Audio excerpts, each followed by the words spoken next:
Hello, welcome to Lemon Studios, where we talk anything and everything entertainment. I'm, of course, the Lemon himself, Zeke Lemon, and this is my review for Monday Night Raw. But before we get into that, let's get the house clean out of the way. Share them, leave a like, comment below, let me know your thoughts on Monday Night Raw, and of course, hit that subscribe button as it helps me grow into my YouTube career. I would greatly appreciate it. Now, all that out of the way, let's get into the review, shall we? So, this was quite the episode of Raw. I've always felt like there was something going on within it, but the two main things that came out of it, well, really three. We had a Cody promo, the Io Sky segment was really, really good, and then of course the steel cage match was a lot of fun. And then the post angle, that's what really got me and tickled me quite a bit too. Is with Roman Reigns coming out, and I also really like how we didn't do the music, because you heard the crowd as Seth was sitting there like in awe that he was going to win, which I don't know if Roman came out late, because he was sitting there for quite some time, and the whole story element between the three-way is going to be, well, Roman helped Seth win, right? He pulled Seth out so he can beat his ass, and then that what gave CM Punk the loss. But at the end of the day, really, when you look at it, you got super stomped. He lost, like he was going to lose, and Seth was just sitting there, and Punk was barely moving. But yeah, no music. He comes out, he pulls him out, he beats him up, and Roman just proves he is a very, very jealous spouse, because after he gets done beating up Rollins, he's dead, he looks up, and he sees his man Paul Heyman hugging CM Punk like, it's okay, man. Man, you really got your butt kicked. Are you okay? And Roman was having none of that, and went into the cage and beat up CM Punk, because no one touches my man, is what he said. I honestly respect it. I really did find that very, very funny. But yeah, that's how Raw went off the air. As for the steel cage match itself, I thought it was a lot of fun. I do think they overdid it with the finishers a little bit. I think it was 4 stomps to 4 GTSs, and a couple of them where they each hit their own finisher at least once, and they kept kicking out of it. And for me, even at Mania, I have a problem with it, because a finisher is a finisher, and WWE usually is doing a better job within that. I was actually rewatching WrestleMania 38, because every WrestleMania time when we have just WrestleMania left, I watch a Mania every single week, and I watched 38 this week. And it was the Bianca Belair versus Becky Lynch match. It was a phenomenal match, by the way. To me, the best match of the whole entire weekend. Yeah, even more than Cody Rhodes versus Seth Rollins. And when there was only one KOD in that whole match, and when she set her up, I mean, you see the whole crowd jump up, because they knew that was it. That was the finish. And granted, a few times throughout that match, I thought, oh, this is it. But like by the 4th kick out, I was just like, come on, guys, let's not ruin it now. Let's not ruin the mystique that you built up within it. But honestly, besides that, that's really my only criticism when it comes to it. No, I'm not going to get part of the whole, was it better than the Will Ospreay and Kyle Fletcher match that happened on Sunday? No, because one, they're two completely different. One was at a pay-per-view, and one was on, well, I guess not free TV anymore, but was on their weekly show. And both companies run things a little bit differently. They're both great in their own certain ways. But yes, if I did have to choose between one or the other, I do think Ospreay and Fletcher was the better one, because one, I like AEW's cage more. But two, again, it was a pay-per-view cage match versus, weekly television cage match that was on it. But still, both great matches in their own right. Again, the only real criticism I have with it is that just really tone back on the finishers a little bit. One kick out each, fine, but then do the rubber. Whoever hits the finisher the third time, whoever hits the third finisher overall within the match, that should have been where, okay, now Roman comes out and pulls Seth out at that moment. But yeah, overall, very good angle. And again, I just love the silliness when we got to the end with Roman beating up Seth. I mean, destroyed him. Hit him with the stomp and everything, and then looking up and be like, who the hell does he think he is? And then goes in to defend his man. I just thought that was really funny. And then the Cody Rhodes promo. 1, I get it. It was the Garden. 2, he's a SmackDown guy. We should leave it to SmackDown. And next week, our SmackDown main event and our main event overall for WrestleMania, it's going to be on Monday Night Raw. Now, look, to me, personally, I don't really care for the brand split. If you want to have both superstars on both shows, by all means, I think it both intertwines with each other very, very well. Again, to bring up AEW, they have a great relationship between Dynamite and Collision right now, where they both feel very cohesive within each other. If you want to do that with Raw and SmackDown, by all means.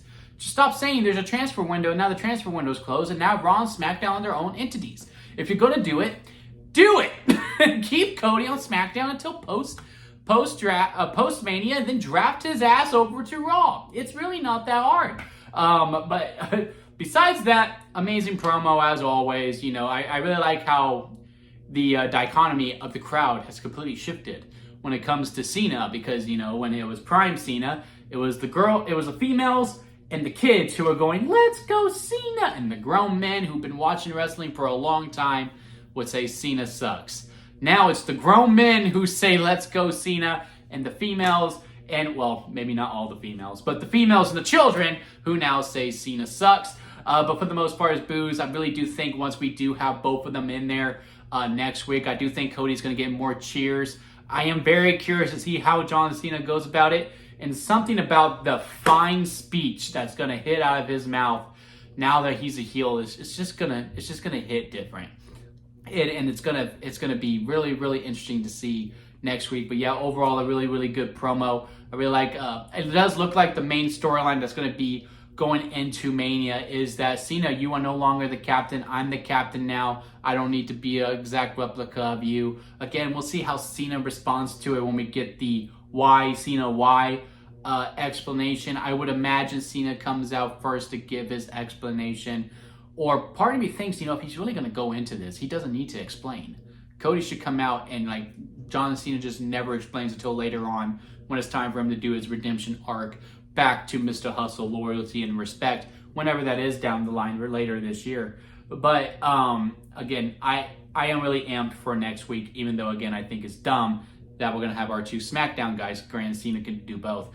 But Cody's a SmackDown superstar, and we're going to do our first big angle on Raw. But, you know, it is what it is. Again, if you want to intertwine shows, by all means, just get rid of the draft. Just get rid of the draft, which you won't, because I know you won't. And it just is what it is. But now we move on to the third best moment of the show, and really, these are the only three things I really wanted to talk about through this review, recap, whatever you want to call it, is the Io Sky segment. She comes out super happy, ultra babyface. Bianca Belair comes out. They have a nice little back and forth, and Rhea Ripley comes out. And granted, I mean, Rhea Ripley, pop of the night, probably. I mean, I texted my friend this while we were watching, and I went, she is the definition of the word pop. I mean, this is my brutality hits, and I swear it's loud. Like, it's stone cold level loud to me, anyway, when she comes out. Like, I don't think Cody, maybe Punk rivaled Rhea, but not Seth and not Roman were as loud as it was for Rhea Ripley when she came out. Bianca Belair got a nice pop too, so did Io Sky. But my issue with this segment in particular, and granted, we could make this rule that, you know, what WWE posts online is not canon. It could be canon if they also choose so, but they probably will choose not for it to be canon, because during that really nice interview where Rhea Ripley is reflecting on her loss from last week, you know, she takes full responsibility for it. Then she comes out here and she goes, nah, Bianca, you caused it. You are just, you wanted to come out there and be out there so that you make sure you didn't face me in Mania because you don't think you can beat me. And then Bianca throwing it back at her. And again, it was a good back and forth between them. Going, no, you are just trying to reflect off of this because you can't beat Io, and so therefore you're gonna blame me. And they're talking back to each other, and Io's like, guys, I'm the champion. Y'all should probably, you know, give me my respect and my attention. And then, you know, Rhea pushes her out, then Bianca pushes her out, and Io said, hell no, and she smacks both of them.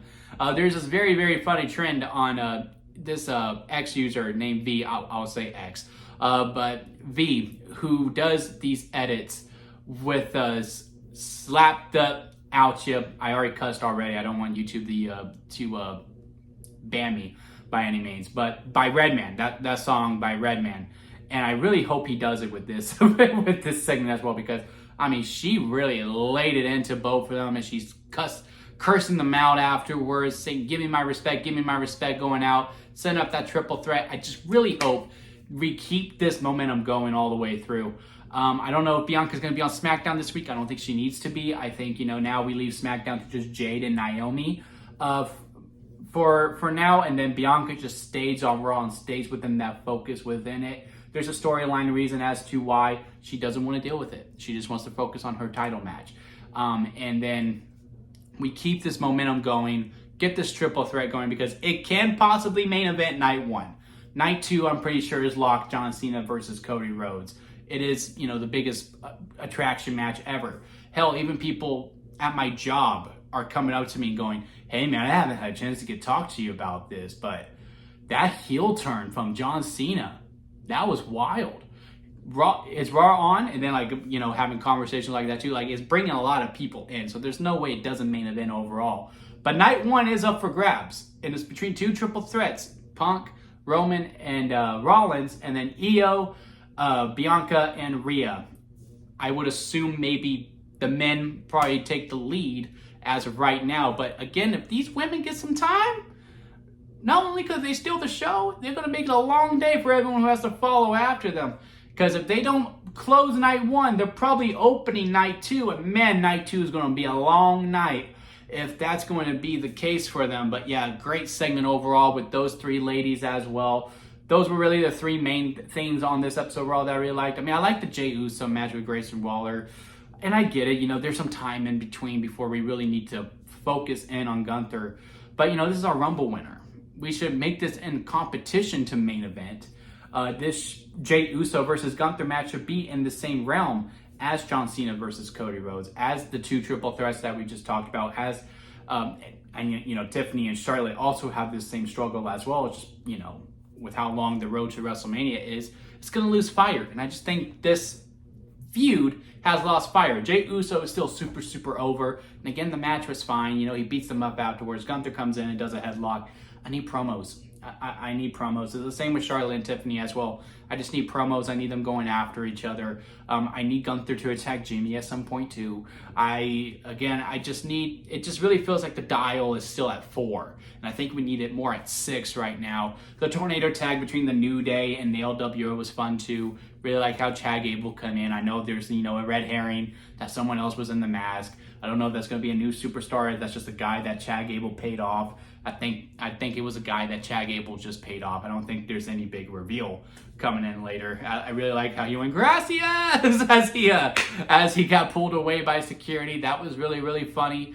Again, it was a fun match. I just need New Day to go after the tag titles. The War Raiders were nowhere to be seen on this episode of Raw, internationally or not, is from my understanding, which again I think is unfair. We need to keep these tag titles completely prominent. SmackDown are miles ahead of Raw right now because they're featured every single week. There is an ongoing storyline. They are prominent all the way through. They can make Mania. I don't think these World Tag titles are going to make Mania at this point. It may make, where they try to make the week of WrestleMania super big and go WrestleMania week, WrestleMania Raw. It's the War Raiders versus the New Day. And then the New Day can finally bring some relevance to the tag titles. Now, before I go more into it, I'm not bashing the War Raiders. I don't think they're bad. I think they're a very good team.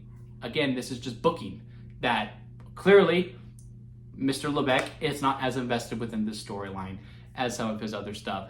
Speaking of things that he's not as invested in, it's both of his IC title programs. The women's stuff, Raquel versus Bayley, fun match. Cool that Raquel won. She's already tag team champion. She doesn't need to be going for the women's title. I think it's going to be a good, setup for Lyra as well. The Raquel versus Lyra match could be very, very well, very good as well. See her fight from underneath to get her more over as a babyface. Raquel's already a champion, and I just don't really need it right now. I don't need this program. I think Bayley probably would have been better suited. Also, how did we get here? Lyra wasn't on the show at all. In the U.S. anyway, I heard she had an interview on the international feed, but I didn't see it at all on the U.S. side. Braun Breaker versus Finn Balor next week. At least he's being more featured now on television, so that would be pretty cool. Again, I just think these two titles are in worry not making it onto Mania at all. And again, the women's tag team titles, we just talked about why are our tag team champions going after single titles. You need to be focused on you defending your title too. Really hope we're not trying to rehash, what Judgment Day did, where, hey, we're just not going to defend our titles, so we get to keep the belts. And that's what Liv and Raquel are going to do. Because one, no disrespect to JD and Finn, I think Raquel and Liv are just a better team, and Liv had a hell of a year. Let's keep that momentum going no matter what belt she has. But yeah, overall, I mean, really, this Madison Square Garden show was those three segments right there. Yeah, I know there was the Logan Paul stuff. Looks like we're going to do him versus AJ Styles. It was fine. I just felt like during that segment, they were just like, we're in New York! We're in New York! We're in New York! But yeah, it was okay. But yeah, the Cody promo, EO segment, and then, of course, the steel cage match is really what made this episode so good to me. I know a lot of people were saying, oh, wow, this episode sucked. I didn't think that. I thought this was a fine episode overall of, weekly television TV. I just think maybe our expectations were a little too high for it. But yeah, everything else was, again, fine. Nothing to really write home about. I'm just really ready to amp up some of these storylines a little bit more heading into it. But yeah, those are my thoughts on Raw. Leave a like if you made it this far within the review. I do greatly appreciate it. Comment below. Let me know what you thought of this episode. And again, hit that subscribe button as we are on the road to WrestleMania and we can go on this journey together. And until next time, guys, I'll see you here at Lemon Studios.